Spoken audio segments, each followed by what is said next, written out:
My name's Joel Fergie. I'm a Queensland-based artist, and over the last few months I've been working on a series of artworks that pay tribute to the floods that happened in Cloncurry in 2019. In early February of 2019, most of northwest Queensland was transformed into an inland sea. A huge amount of land, which is typically quite dry and arid, was just hit by 10 days worth of non-stop rain. Something along the lines of 100 millimeters a day fell, and it came with really cold wind, and unfortunately it pushed a lot of livestock and native animals to the brink. Around 700,000 cattle alone were essentially lost during that period of time. For me, this artwork's really about gently remembering that moment in time. It was a traumatic experience for so many people, but an experience like that doesn't disappear. So creating a work that is a little soft, I think, hopefully will help remember and pay tribute to that time.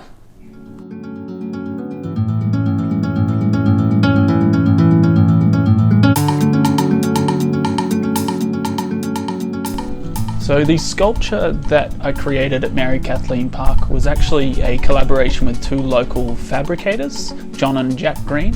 I initially approached John with an idea of creating 3 large or life-size cattle that looked as though they were stuck in the mud, and John was all up for it. He said it was easily done and was keen to try something new, so off we went and got stuck into it.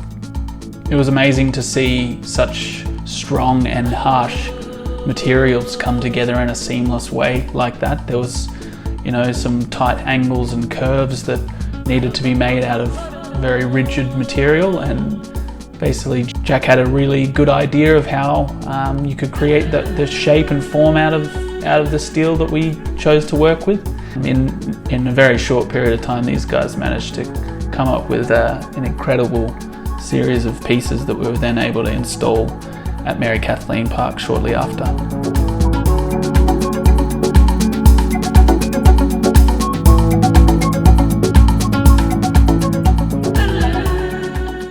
I really wanted to reference the idea of flowing water around the 3 cattle, and I wanted to try and use materials that you might actually find within a riverbed.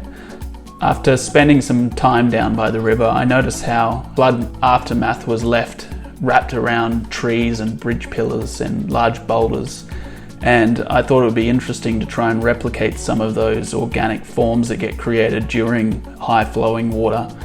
And I thought maybe I could use small river stone to shape around the base of these cattle and replicate a sense of flowing water.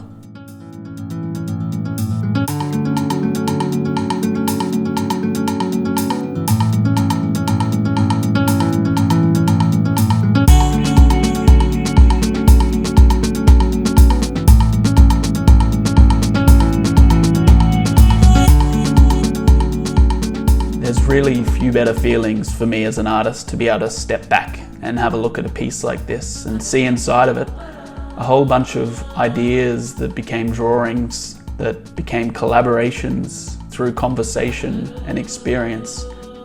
I think in the end, really, the art is in the journey that came before it.